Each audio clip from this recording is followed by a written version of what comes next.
Tu es en recherche d'un grand Cherokee pour partir en voyage ou simplement avoir un daily. Tu te poses la question de savoir la fiabilité de ce véhicule-là en V8 5 litres 2, donc qui est sorti entre 93 et 99. Bienvenue, je vais te lister tout ça. Alors ce guide d'achat, il va être constitué de plusieurs points. Donc je vais déjà te parler de la partie historique du ZJ. On parlera de la partie moteur, ensuite on passera à la chaîne cinématique, donc qui comprend la boîte de transfert, les ponts et les périphériques liés à ça. On passera ensuite aux éléments électriques du véhicule et enfin je te parlerai de la partie carrosserie. Il y a pas mal à dire, mais si tu es bien armé avant achat, tu peux te démerder pour tomber sur des exemplaires pas trop flingués. Alors pour la partie historique, un grand Cherokee ZJ, c'est quoi? En fait, si tu veux, Jeep, dans la fin des années 80, avec son XJ, se demande par quoi ça va être remplacé. Et donc c'est Larry Shinoda qui est chargé du design du remplaçant du XJ. Sauf que, à force, si tu veux, d'avancer sur le projet, Jeep s'est posé la question pourquoi ne pas avoir du coup le XJ et le ZJ en parallèle qui est un petit peu plus gros. Donc Larry Shinoda en 85 commence le projet, en 89 on verra apparaître le Concept One qui est voilà, censé être le fameux remplaçant du XJ. En 92, donc on a la présentation officielle du ZJ qui s'effectue au salon de Détroit. On le voit donc monter les marches du salon de Détroit et traverser la vitre du salon en tant que présentation. Ça fera pas mal de bruit et on verra les premiers exemplaires sortir et être vendus en 93. Donc il a été motorisé de manière différente. On a eu des motorisations diesel en Europe que n'a pas eu les États-Unis. Mais dans mon cas, dans le cas de ce guide d'achat, on parlera du V8 5 litres 2 que je connais bien pour l'avoir depuis quelques années maintenant. Bon. On va commencer en préambule par dire quelques petits éléments. Il faut savoir que Jeep a des soucis de fiabilité, pas de conception, mais simplement d'entretien. Le problème de ce véhicule-là, c'est qu'il a une cote de vente très faible pendant des années, donc pas mal de gens ont roulé avec ça, et surtout avec des entretiens à chier. Donc tu vas te retrouver pour l'essentiel du temps à ramasser les pots cassés et devoir avoir un portefeuille sérieux pour avoir un exemplaire qui soit fiable. Ça, c'est le problème d'acheter un véhicule à bas prix et de te dire que c'est américain et donc que ça encaisse tout et donc il n'y a pas besoin d'entretien. On voit beaucoup de bagnoles en carafe à cause de ça, pas par des problèmes de fiabilité mais des problèmes encore une fois d'entretien. Donc maintenant, je vais te parler de la partie moteur. Là, si tu veux, ce bloc est fiable, mais il y a certains éléments et pannes qui sont connus. Il n'y en a pas beaucoup, mais je vais essayer voilà, de t'en parler un petit peu. Au-delà de ça, il y a moyen de faire des upgrades. Donc ça, si tu souhaites vraiment avoir une vidéo dédiée aux upgrades sur le ZJ, je peux t'en faire une, n'hésite pas à le demander en commentaire. On verra ce qu'on peut faire là-dessus. Donc, le moteur. Il faut savoir que ce moteur a tendance à avoir des fuites d'huile au niveau du vilebrequin pour des problèmes, allez, on est entre la conception et l'entretien, mais tu as des joints demi-lune si tu veux à l'arrière du vilebrequin, donc tu regardes niveau côté boîte, si ça pisse de l'huile, c'est probablement de là que ça vient. Ces joints demi-lune avec le temps ont tendance à s'user et tu as des fuites d'huile qui apparaissent. Donc ça, il faut le faire. Tu as également le nez de vilebrequin qui lui, avec le temps, tu as une lèvre en fait sur le carter de distribution qui a tendance à usiner le vilebrequin. Donc il y a des kits réparation qui existent, c'est pas un souci à faire. Les coussinets de bielle et de vilo sont donnés pour 200 000 km, tout comme la pompe à huile. Beaucoup ne le font pas. Donc ça, c'est un peu la loterie derrière. Je te conseille de le faire. En même temps, tu peux regarder la chaîne de distribution. Donc c'est une chaîne, ok, tout le monde te dit que c'est ta vie, mais pourquoi ne pas la faire à ce moment-là? Ça coûte pas bien cher, il y a des tolérances à respecter, ça tu le verras dans les docs techniques de 4wheeldriveexpedition.com. Tu peux la mesurer et voir ce qu'il en est. Avec ça, tu peux te dire, une fois que tu as fait tout ça, le véhicule est à peu près, en tout cas le moteur est à peu près fiable en termes de lubrification. C'est un moteur extrêmement simple, tu n'as qu'un arbre à cam, tu n'as pas de tendeur, enfin, voilà, c'est un bloc qui date des années 60. Ce bloc-là est un bloc 318 CI qu'on retrouve sur plein de bagnoles. Ça peut être de la Dodge Charger comme sur des camping-cars du groupe Dodge et compagnie, et de la camionnette.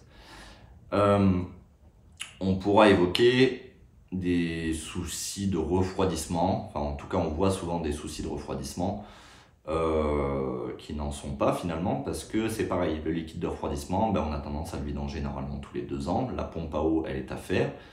Maintenant on a des pompes à eau avec des corps alu, donc qui sont un peu plus performantes que celles en bakélite d'origine. Donc ça voilà, une fois que tu as fait ça, tu peux vérifier ton calorstat. Ça c'est pareil, c'est des organes d'usure. C'est un refroidissement par viscocoupleur sur le 5 litres 2.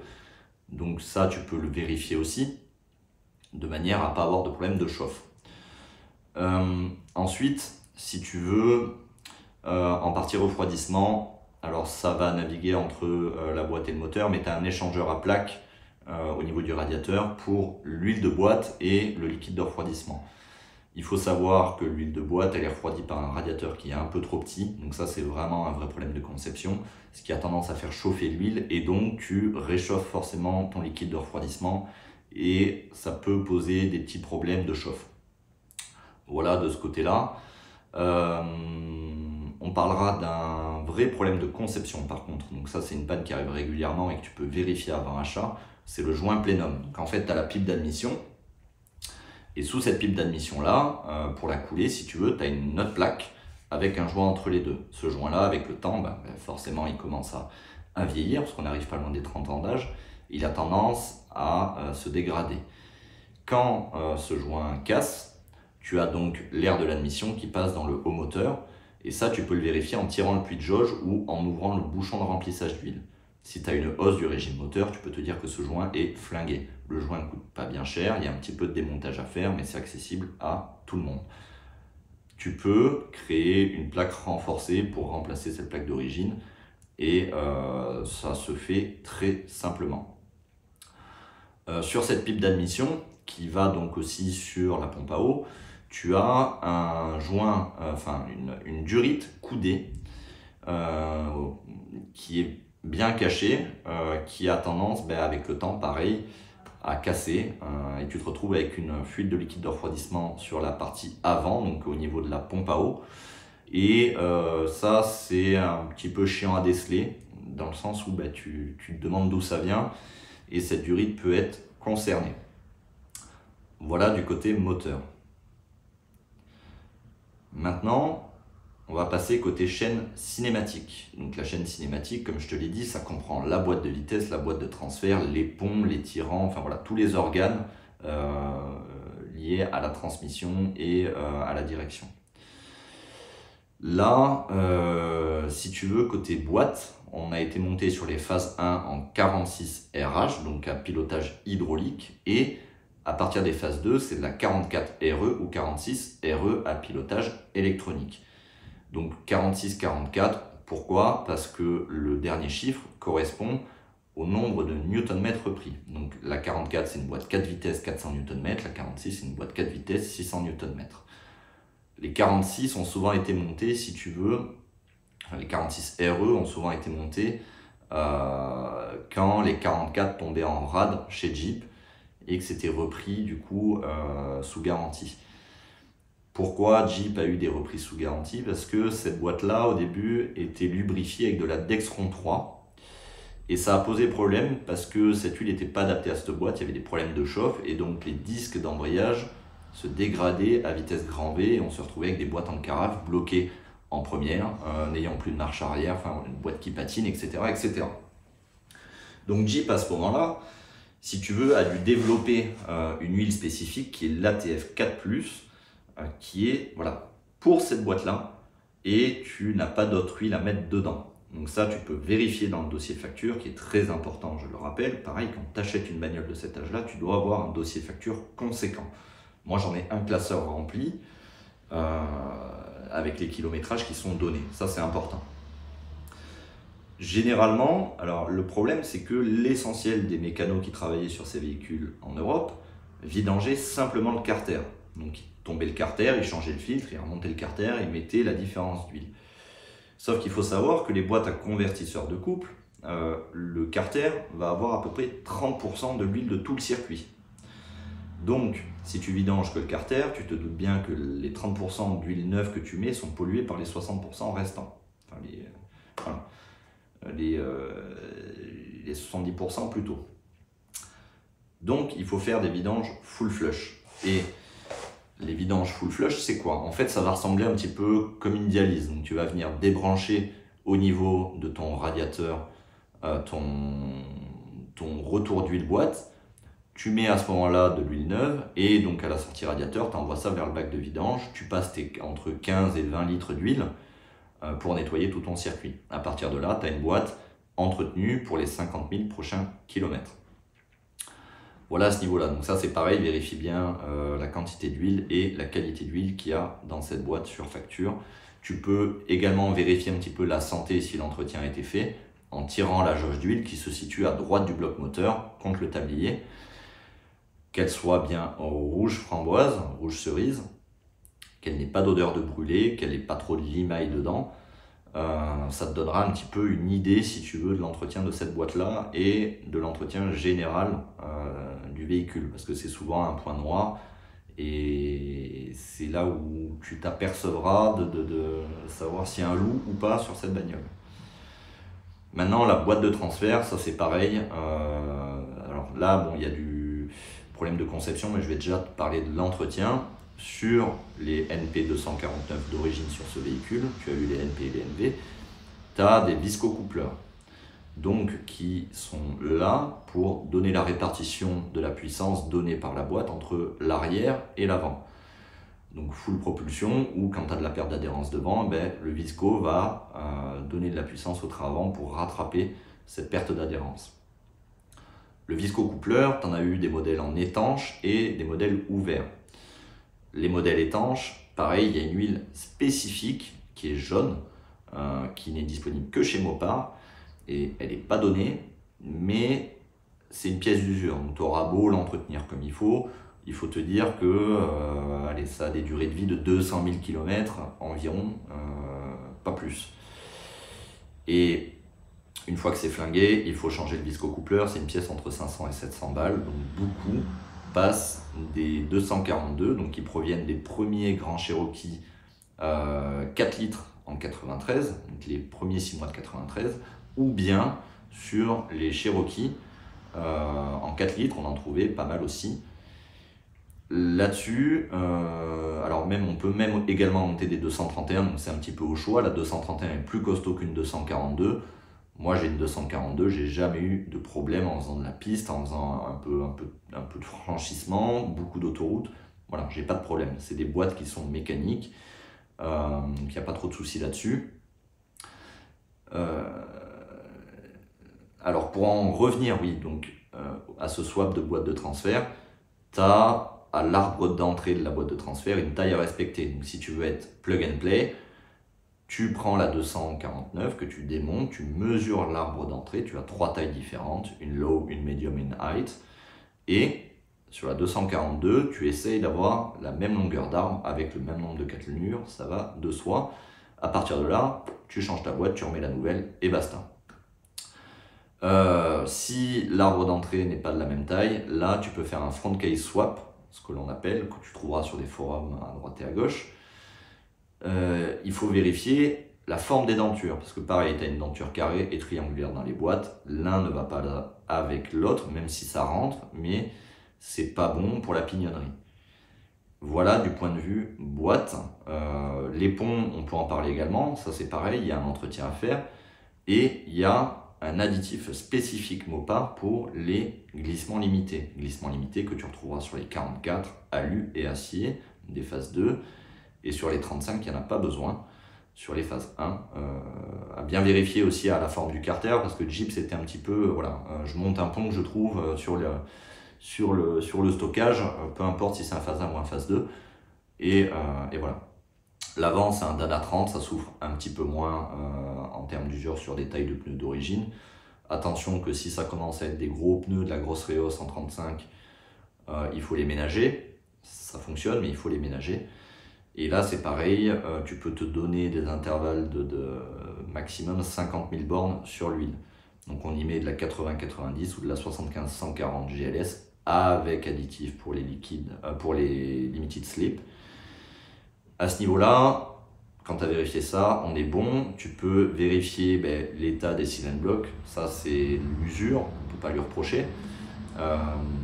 Voir qu'ils ne sont pas bouffés. Donc, tu as cylindre bloc de boîte de transfert qui mange pas mal. Cylindre bloc moteur, ça tu peux les voir aussi et ils ramassent pas mal. Les tirants de pont, évidemment, la barre panhard, bien vérifier qu'elle soit bien fixée et pas ovalisée. Sinon, tu peux avoir des phénomènes de death wobble, donc ça veut dire tout le train avant qui se met à bouger à une certaine vitesse. Ça, voilà, c'est de l'entretien. Tu peux vérifier les ponts et la boîte de transfert en faisant des 8 sur un parking. Si ça grogne, bon ben là, tu peux te dire qu'il y a un problème sur un de ces deux points-là et qu'il va falloir le régler. Voilà d'un point de vue chaîne cinématique. Maintenant, pour la partie électrique. Donc, c'est pas le point fort de chez Jeep, mais il va falloir que tu testes tous les éléments relatifs à l'électricité de ce véhicule-là. Donc, les sièges chauffants, je peux te dire qu'ils sont 99% du temps flingués. Ça, c'est des problèmes de chez Jeep. On a des problèmes de VIC, donc le petit écran que tu vas retrouver devant le pommeau de boîte qui, avec le temps, a tendance à cramer. Ça se refait bien, il y a des tutos pour ça. Il y a les anti-démarrages qui sont souvent problématiques. Les phases 1, on arrive à avoir des solutions sans passer par valise diag. Les phases 2, il va falloir avoir une valise conséquente pour passer au travers ou une DRB3 avec les cartes associées à ça. C'est plus rare et c'est compliqué à trouver. Donc si tu es dans le cas d'un anti-démarrage phase 2, fais bien attention, ça ne se fait pas sauter comme ça. L'anti-démarrage, tu vas le voir, tu viens démarrer le véhicule. Si il démarre normalement et qu'il coupe au bout de 3 secondes, tu peux être quasi sûr que c'est un problème d'anti-démarrage. Et ça, ça sera un pot de fleurs si tu n'es pas équipé correctement. Pour la partie électricité, voilà, c'est à peu près tout, tu dois tout tester. Il existe de la pièce d'occasion, ça se trouve relativement bien pour le moment. On peut également maintenant passer à la partie carrosserie. Alors là, sur la partie carrosserie, il y a des choses à vérifier, des choses vraiment à regarder. On arrive à 30 ans, je veux dire, les protections anti-rouille, ça a une durée de vie aussi, peu importe le véhicule. Et là, ce qui souffre particulièrement sur les Edgy, c'est les bas de caisse. Il faut savoir que tu as les évacuations d'eau qui sont petites sur ces bas de caisse. Il y en a, attends, que je te dise pas de bêtises, 2 ou 3 qui doivent faire 4 cm par 5 mm de large. Donc pour peu que le véhicule ait fait un petit peu de franchissement, c'est probable que ce soit bouché et si tu veux, avec l'humidité dans le bas de caisse, ça rouille. Surtout que le bas de caisse, si tu veux, il est communicant avec le support de caisse et à l'avant, il y a un gros défaut. Tu le vois dans le passage de roue, tu as un trou oblong, comme ça, qui donne dans le support de caisse. Le support de caisse, pareil, pas d'évacuation. Donc ça, c'est compliqué. Enfin, pas d'évacuation, voilà, tu as 2 trous de 3 mm pour faire passer toute la boue, toute la terre, enfin voilà, tout ce que tu veux. Donc c'est pas suffisant. Le support de caisse ramasse, il va commencer à rouiller et ça va migrer dans le bas de caisse. Et le bas de caisse, tu peux surtout le voir au niveau de la séparation entre la porte avant et la porte arrière. Si tu commences à avoir des points de rouille là-dessus, tu peux te dire que le bas de caisse est flingué et qu'il va falloir le refaire. Donc le mastique pas, tu coupes, tu soudes, tu refais ça correctement. Tu as plein de tutos qui existent pour ça, tu peux t'équiper pour pas trop cher. D'ailleurs, il y a la chaîne de Tristan LCF où il y a pas mal de tutos carrosserie que tu peux regarder, qui est intéressant. Les supports de caisse et le bas de caisse, par exemple sur le mien, on a dû le refaire et je l'ai fait chez Tristan. Le support de caisse arrière aussi, c'est pareil, lui il a tendance à ramasser donc tu regardes sur le passage de roue, tu as un petit retour qui a tendance à accumuler de la terre. Et là, c'est pareil, c'est une zone qui est sensible à la rouille.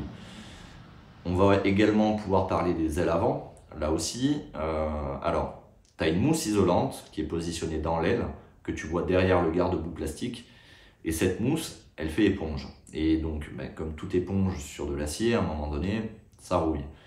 Et en plus de ça, elle va limiter l'écoulement de la partie baie de pare-brise qui s'écoule en fait entre l'aile et la carrosserie interne véhicule. Et là, si c'est bouché, forcément, l'eau stagne et tu te retrouves avec de la rouille perforante. On parlera également des joints de porte. Donc quand tu ouvres les deux portières, tu as un joint qui va de l'arrière jusqu'au niveau de la descente de pare-brise. Sous ce joint-là, c'est pareil, la terre a tendance à s'accumuler et tu te retrouves avec la gouttière, donc la lèvre de ce joint-là, qui rouille et ça devient du perforant. Et là, c'est problématique parce que tu rentres ensuite côté intérieur véhicule, donc ça, tu peux le vérifier également. Pour le reste, moi en tout cas sur mon véhicule, j'ai pas eu de problème particulier en termes de rouille, à part ces points-là à vérifier. Les planchers, moi j'ai pas de problème à ce niveau-là, j'ai pas de problème au niveau du réservoir. Voilà, le réservoir est en plastique, mais au-dessus du réservoir, la tôle, elle, est propre. Tu peux vérifier la partie arrière, donc en te mettant dessous au niveau du pare-choc contre-plancher à l'extérieur du réservoir. Là c'est pareil, tu peux avoir de la terre qui s'accumule dans une moindre mesure, mais tu peux en avoir. Donc pour finir, on te dit souvent que ces véhicules-là ne sont pas fiables. Pour moi, ce n'est pas un problème de fiabilité, mais un problème d'entretien. Comme tout véhicule, tu en as qui pardonnent un peu plus, comme je pense au Toyota, parce que la mécanique est surdimensionnée. Et le problème, c'est que quand ça casse, tu t'en aperçois pas. Je pense surtout aux pignonneries de boîte qui font simplement un ronronnement de roulement pour avoir des pignons éclatés dedans. Donc voilà, ce véhicule-là, tu peux apprendre la mécanique dessus, c'est un véhicule extrêmement simple et tu retrouves des pièces facilement chez Rock Auto ou on en retrouve encore un petit peu chez Mopar, chez divers fournisseurs. Évite de prendre du Crown, ça c'est mon conseil parce que c'est vraiment... Alors chez Crown, tu trouves toutes les pièces, mais c'est de piètre qualité et si tu veux avoir un engin fiable, il faut de la pièce fiable, idéalement du Mopar, sinon Rock Auto, il y a de la pièce qui est correcte pour un prix bien inférieur à la France et ça permet à l'essentiel des gens qui roulent en ZJ d'entretenir leur véhicule, d'avoir leurs pièces. Voilà à ce niveau-là. Tu as nombre de tutoriels sur ce véhicule, il a été très diffusé. Tu retrouves sur mon site donc les revues techniques, les listes de pièces avec les références. Il y a une grosse communauté sur Facebook, sur des forums, que ce soit américains ou européens. Donc tu peux te débrouiller assez bien et être assez bien conseillé en plus de ce guide d'achat. Si tu as des questions assez poussées là-dessus, n'hésite pas.